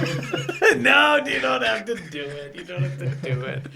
It's a dangerous precedent. Yeah, it's a tough one. No, I agree. Irene is definitely like an all-timer guest. Yeah, and we'll have her back whenever we do a cool smart movie again. Yeah. What do you think, Alex? I agree with a lot of what you were saying, Will. But again, I do think I have this like Stockholm syndrome thing going on where I'm like, oh, Will Arnett and Megan Fox were kind of charming, and like Bill Fichtner, as the villain is always kind of like a sleazy d-bag. It's pretty hammy in this one too. Yeah. Like the scene where he's got Megan and Will pinned against he's shooting at them. and Yeah. explaining that he's the bad guy. Yeah, he does a whole like bad guy exposition. Yeah, he's really moment. going for it. But the plot is so nondescript. Like I'm having trouble remembering it. You know, I don't like that they forced all these connections between April O'Neil and the Turtles, and it's just annoying. Like I hope that Mutant Mayhem they don't try to do like a turtle origin story again. You know, we've seen it multiple times now. I don't think they're going to. They even have like a brief animated intro to all the characters at the beginning of this one again. Comic book style. I want to see a turtle movie that's in media res. I mean, Yeah. like they're in Yeah. the middle of kicking ass. We get it. It's in the title. Yeah. They're Teenage Mutant Ninja Turtles. We It know they says were everything, familiar. you know. Yeah. And I don't want any more scenes of April discovering them and being shocked by them or whatever, Agreed. and like Agreed. having to Yeah. explain like. This is the superhero comic book. These are comic book movies. This Yeah. is our first comic book movie Right. series. Yeah. And this is a constant problem with those. Yeah. And in particular, as we were talking about earlier, Actually, the Trilogy of Life was a DC property. oh, that's right. Yeah. Okay, I take it back. Spider-Man, right? Right. Is it how many times have Yeah. it, they've rebooted it a bunch? Sure. We don't need to see Uncle Ben die again. We don't need to see him, discover his powers. But they you know. stopped doing that, haven't they? They have. Like, They have. okay, They yeah, have yeah, now. Yeah. Yeah. With the giant Tom Holland. Yes. Yeah, the tallest man on earth. Yeah. Anyway. So I don't know. I think the runoff for this one for me is maybe like a 30 or 40 milliliters. You know, I was expecting something way worse, and that may just be byproduct of this silly show that we do. I enjoyed it more than the animated movie, oddly enough, because that was animated in a more cartoony way, but it was infinitely less interesting to watch. Whereas at least this was like a grotesque kind of macabre freak show. So I got something out of that. Yeah. Like, look at these heinous creations. Yeah. I mean, There was some fun to that. Yeah. That's reasonable. And again, having never seen any Teenage Mutant Ninja Turtle property, this being my introduction. so sorry that I mean, this is look, what like we I mean, did it's to not you. as though I was gonna at the age of 27 that I was gonna go back at this point and like go and see these things that I'd missed. Will Probably. is actually the age that we pretend we are on the show. 19? I know I said 19. 19. Yeah. Usually it's 27. Yeah. All right. Well, wait. So I'm confused now. It's the flask is 100 milliliters. We're using the It's the runoff, runoff now. Yeah. Okay. as the rating. Because there's a lot of yeah. fluid. Interesting. You could wring a lot of fluid out of that rat. You could wring a lot of fluid out of that rat. Oh, hey, speaking of fluid, sorry. No, it's not what you think. It's not what you think. Like I was saying, Ben and Breakfast, Benny's Hospitality. Oh Corner. yes, We're not- we don't need to do this. Bed We don't and need- Breakfast is good. That was a Thank good you, line. thank you. Yeah. Yeah. I didn't know that Pitbull song was hotel related. And You didn't? no, I didn't. Wow, No, I that remember worked this. out. No, I remember the song, but whenever you hear the song, it's just like no, I did when but I had to Google. I googled like hotel song. Right. You know? Anyway, whatever. It's that when you hear that song, it's like I never wanted to hear what he was saying. You just hear it and you're like, Just No a- way, he's a Mr. wordsmith. Worldwide, Mr. 305. yeah, sorry. Okay, I forgot I was with the two big charter members of the Pitbull fan club. Absolutely. I hang apologize, on yeah. to every word he says. Yeah, you're right. Oh, I take it back. Please don't at me. Please. Okay. Speaking of fluids. Speaking of fluids. Speaking of fluids. I was working the past 2 days, the first two early morning shifts. And I had to be in at 5:30, which means that I had to wake up at 4, which means this morning, dear listener, 4 a.m., 3:55 actually to be precise, I woke up and I've been awake since then. And I performed duties, mostly watching someone perform duties, but still. So not today, but yesterday, the first time I had to do this, the first time I've woken up at 4 to like do anything substantial in a long time. I got to the place, hotel, and it was empty. Like people are there, but not. It's pretty low staff at that point. I'm probably, there's people on the night shift, and I walked in and it was like kind of creepy, right? The lights are all kind of dim, and nobody's around. And I was walking through the kind of bowels of the hotel, like The Shining, and I got to the kind of check-in place and also the cafeteria, and the TV is always on, and it was blaring. It seemed like it was louder than normal. I guess just because it was so quiet, and it was very bright. It's kind of the only light, kind of like lighting up the space, and it was I forgot his name, but his name is Peter Popoff. Peter Popoff. It was a preacher, like American evangelical preacher, like infomercial, and he was selling little sauce packets of holy water, like spirit water. That rocks. And it was free.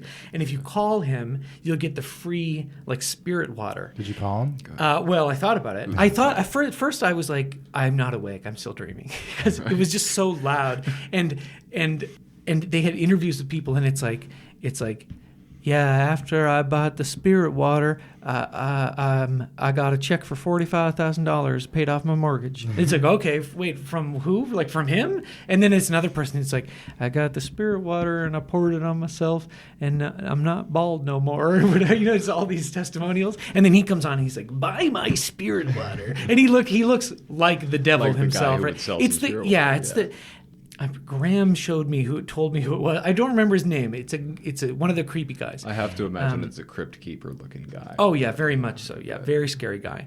And then the ad ended, and it cut back to the movie that was on TV at like 5 a.m, and it was Red Dawn. And it was a scene where the Russians are shooting all the Americans, like, and Harry Dean Stanton is like, well, I guess this is it.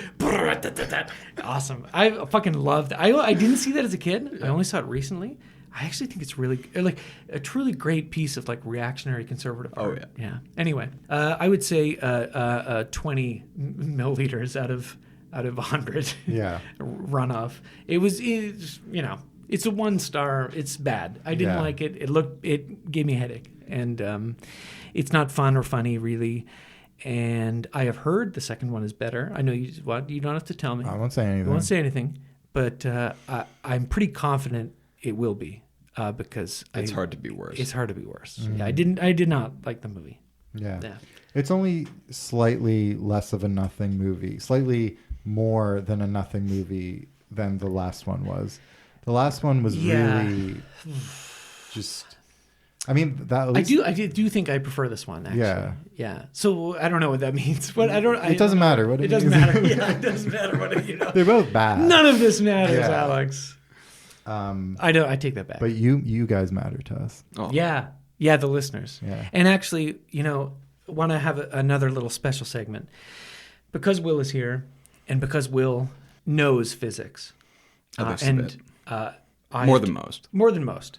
And I was talking about how much I enjoyed Oppenheimer. Right. I would like Will to kind of give his take. Will hasn't seen the movie, but explain sort of why maybe you're not interested. I've got a lot of trepidations about going and seeing Oppenheimer. For one, you know too much. I went too far. I went too far. No, it's a.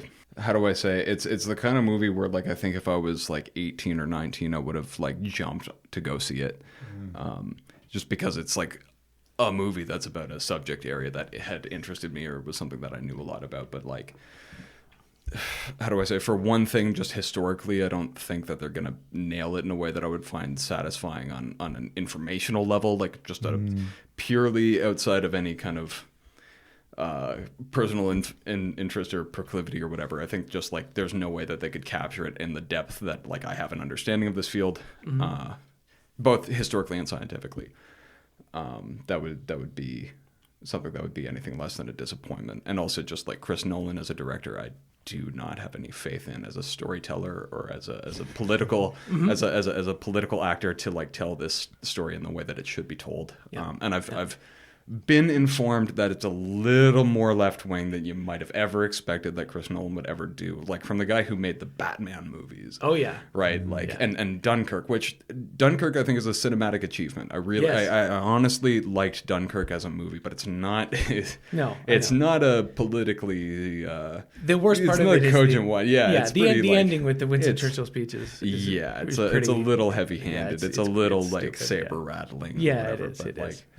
But how do I say it? The Manhattan Project still, at least in the physics community, has still kind of hangs as a pall. It's still something that we all like think about, and it's unfortunately in a kind of a morbid way is one of the reasons why a lot of students get interested in physics at all, is because like they feel like they get to be part of like this grand kind of like human achievement, or like this thing that could have like such a broad impact on the world, like for better and for worse, right? Oh, you know, well, like there's certainly students out there who like want to have like that kind of, you know, it's in the same way as like I understand that this was in the movie, but this is a historical fact that like Oppenheimer came into Truman's office and was like, "Oh, I have this horrible blood on my hands," and Truman throws him out and says like, Yeah. you know, as you Get get the the crybaby yeah. out here. I hate Yeah. sons of bitches like that, or Yeah. whatever. You know, these like poncy little schoolboys. Yeah. You know, feel like I dropped the bomb and he didn't. You Yeah, know, it's his decision. Right. Yeah. Exactly. Yeah. Yeah.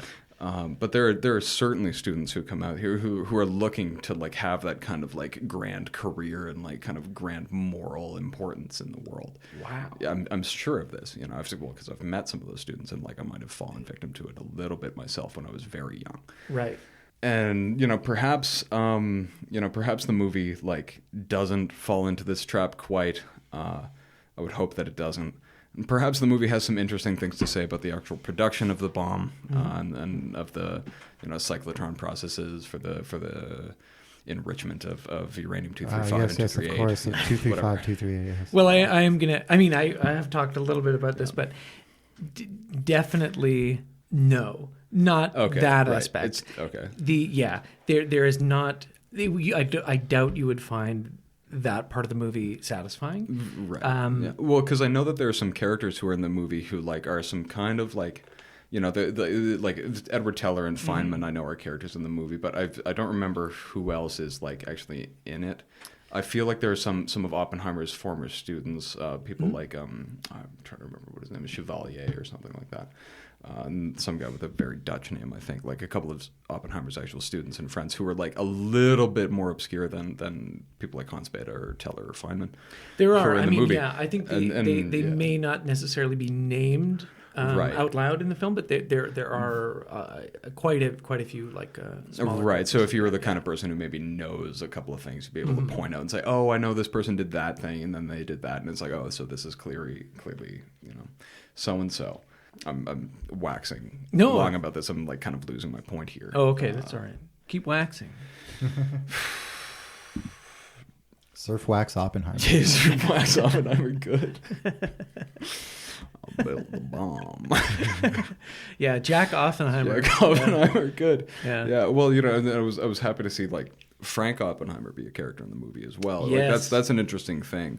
The actor who plays Frank Oppenheimer, I thought looked more like the actual Robert Oppenheimer, the actual J.R. Oppenheimer, than Cillian does. Oh, well, that's interesting because I don't know who plays Frank, but I thought that Cillian Murphy as Oppenheimer was a brilliant casting. I thought it was a smart idea, not just as for his acting chops. I've seen him in a few things, and I think he's pretty good. But just like he's got the right gaunt, and Oppenheimer was like this chain smoking man who was probably never in his lifetime more than 130 pounds, like this really rake thin guy. Yeah.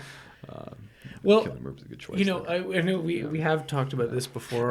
Technical when we were, details. That was the point that I was on. Oh, right. Yeah. Yeah. No, so I don't mean to interrupt. Well, it's just it's some of another thing that the Manhattan Project kind of like still holds all over us is that this was the project that had a lot of the birth of like some parts of modern computing processes. Like we have like there was that horrible Alan Turing movie like 12 years ago something. The Imitation Game. Imitation Game. Yes. That was 14. Oh, yes. I remember that. Sorry to get sidetracked for a second. No, but that's I remember when it was that the Stephen Hawking biopic and the Theory of Everything. Theory of Everything and what's the other Nolan movie? Interstellar. Yes. Which actually I forgot about Interstellar. I actually kind of like that one. That was okay. That is one I did not like at the time. Although I now. After enjoying Oppenheimer, being kind of surprised that I did, I'm sure, and also being like older and softer, I think I would probably respond to its message of like love being the unifying. I mean, that was an annoying thing to me, but like the thing that blew me away was like there were actually a couple of like good papers that came out of the production of Interstellar because Kip Thorne was their scientific advisor, and so they had a couple of papers about like black hole imaging and essentially like computational physics stuff about like how to actually build these things. things. And it was just because like they're like, yeah, we needed some VFX guys to come in and they needed to talk to some real physicists, and so they kind of got these two people in a room together and made this happen. And I think like 3 papers came out of it. It was really cool. I was surprised by how much I liked that movie. I thought I was going to like that one the least, and I thought I was going to like Imitation Game the most, and then I thought that Theory of Everything was going to be right in the middle. Yeah. And Theory of Everything was right in the middle, and I liked Interstellar the best, and then I liked Imitation Game the least. It's like the one thing I've got terrible. a half star on Letterboxd. It's a horrible, Yes, horrible it's- movie. It does a Complete disservice character to Alan assassination. Bounder. Yeah, absolutely. It's really quite Not bad, only yeah. that, but like here, for the background listener, not to dox myself terribly, but my education comes primarily from the University of Waterloo. Doxed. And yeah, a little. You doxed. You doxed. You doxed. But Bill Tutt was one of the cryptographers who worked at Bletchley Park at the time, and he's responsible for in large part as one of the key people in the breaking of Lorenz, which was the Nazi high command. Like, yeah, Enigma is a big deal, but that was for day-to-day operation. Lorenz was like this is like Hitler and his chief of staff and like all these other people. Like this was their communication Right, system. which is not how they depicted in the film. Not at all. Yeah. Not at all. Well, if it's barely even depicted, but also just like, science, mathematics, all this stuff is a team sport, right? Like the whole thing is just, a lot of these people, we really rely on each other. And it's in fact a deeply social endeavor. There's too many movies that are like the lone genius sitting in his room or whatever. Of course. His room, typically, Yeah. in the movies. Just like writing on a blackboard and shouting "Eureka" at the end of it and figuring it all out. But one of the things that was really cool about, and this is tying it back to Oppenheimer and the Manhattan Project, was that like computational processes were in some sense, they weren't even quite mechanical yet, because that's the Bletchley thing in the polls, I think in '36.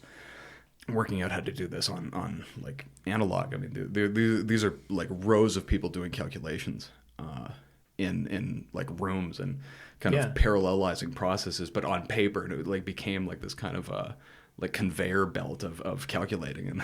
And and this is a fascinating thing, but like parallelization of processes is something that was kind of worked out before like modern theories of computing to some extent. Turing fans can blow me up about that one. Oh, well. Everybody Everybody Church who fans listens can to the like come shows, and take my neck out. Yeah, you better watch out. Yeah. Either way, how do I say it? Like a lot of this stuff was invented or like made from theory into praxis or into practice, pardon me, during Manhattan, and some of these are techniques that we still use today. So a lot of the it hangs a pall. It's all there. You were also saying there's sort of like a lineage of like kind of tied back to Oppenheimer. Oh like yeah, well, for in my own academic background, yeah. Well, there's Oppenheimer's advisor was a fellow named Max Born, who's actually literal grandfather to Olivia Newton-John. Fun fact. What? Yeah, straight up. You can look that one They up. do not talk about that in the movie. No, I'm sure they don't. Wow. Well, there you go. A little bonus fact. But so like through my own lineage, and I don't want to dox myself too much, but if you were to like go and trace the advisors that I had in school when I was a grad student, and then kind of like branch off a little bit, then Oppenheimer ends up being like my own great granduncle or something like that. It's just, it's in fact a surprisingly small community, right? Like there just aren't that many theoretical physicists in the world, Yeah, that is bizarre. I mean, but it's mostly because the pool's so small.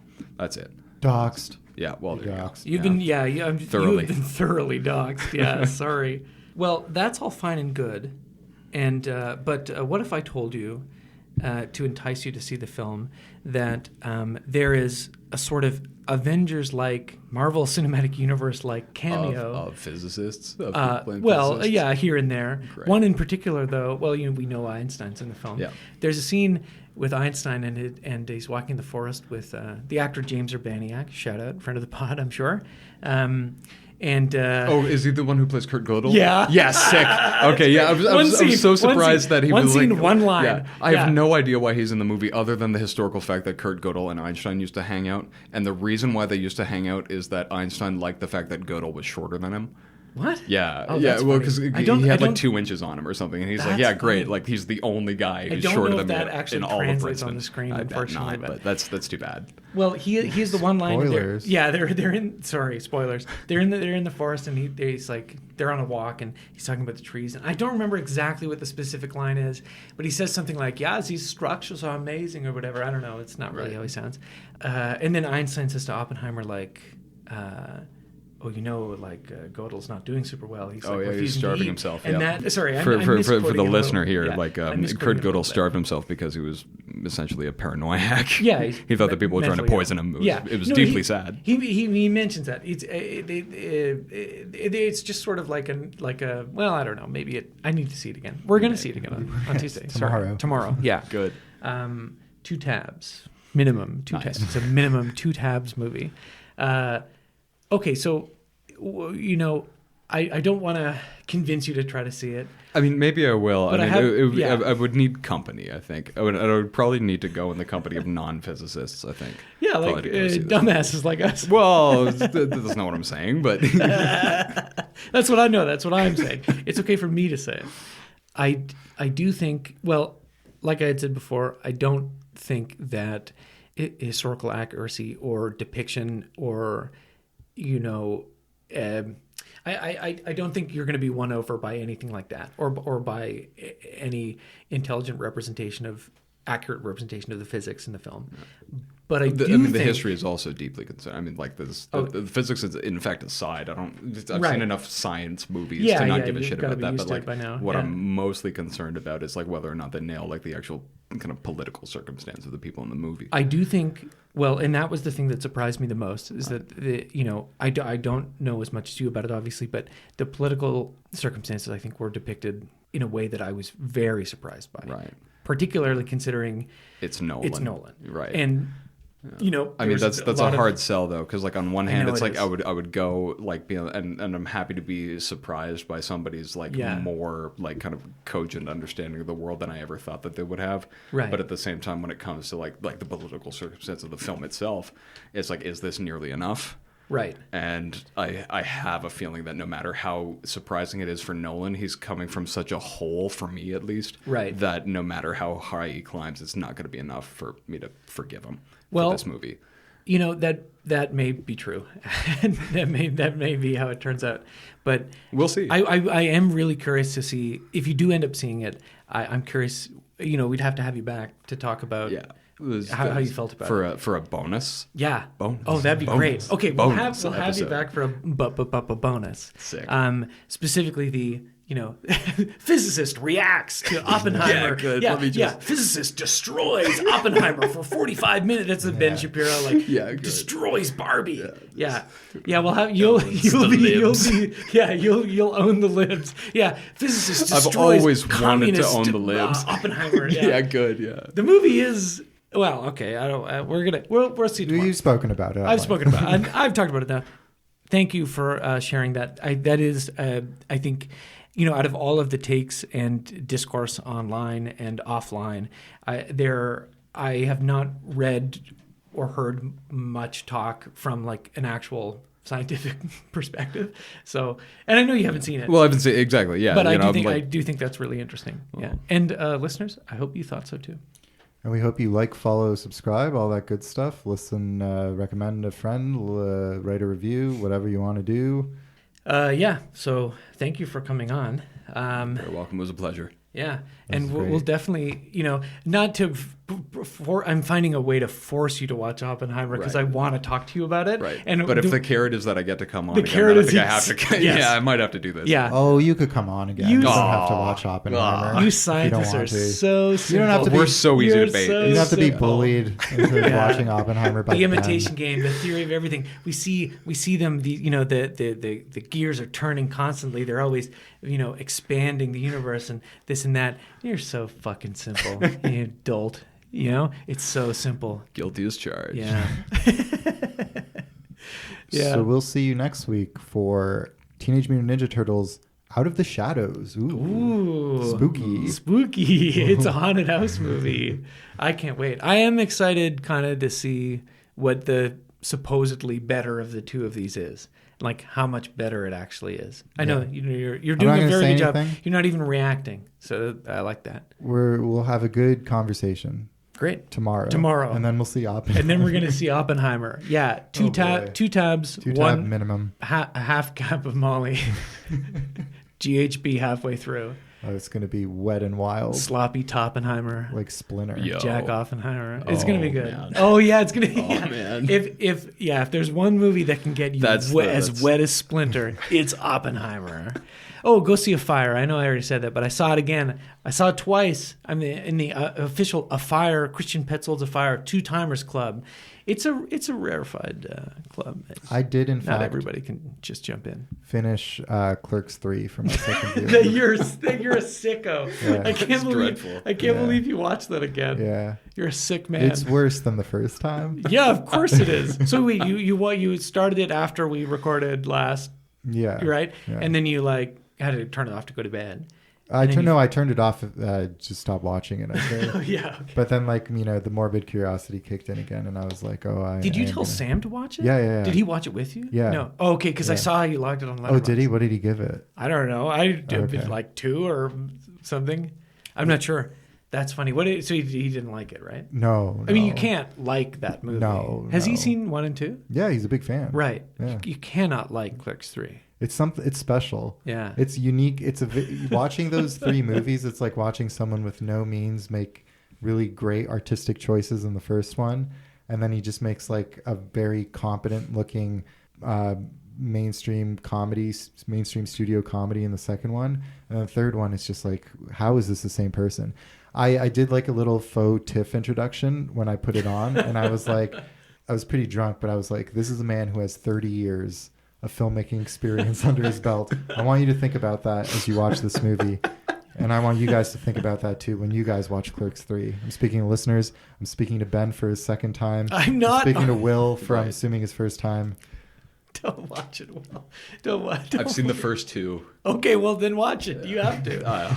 In for a penny, in for a pound. Man, I believe Oppenheimer coined that phrase. That's what he said. Yeah. Now I have become pennies. Anyway, we'll be back. We'll be back tomorrow, which is in fact 1 human week in your human time. And God bless you, especially if your name is Kevin Smith. One day in franchisee's time, I'll let Will figure out the math of that one. Yeah, it's like Interstellar, in it. Yeah. Well, this is a heavy topic. Oh, that distorts time significantly. Yeah, get ready to smash that end button, end podcast button. But Interstellar, it's the what's my joke? Oh God, it's been done. But I came up with this joke first. Those Earthling girls. That's the thing about those Earthling girls. I get older, they stay the same age. Yes, they do. Yes, they do.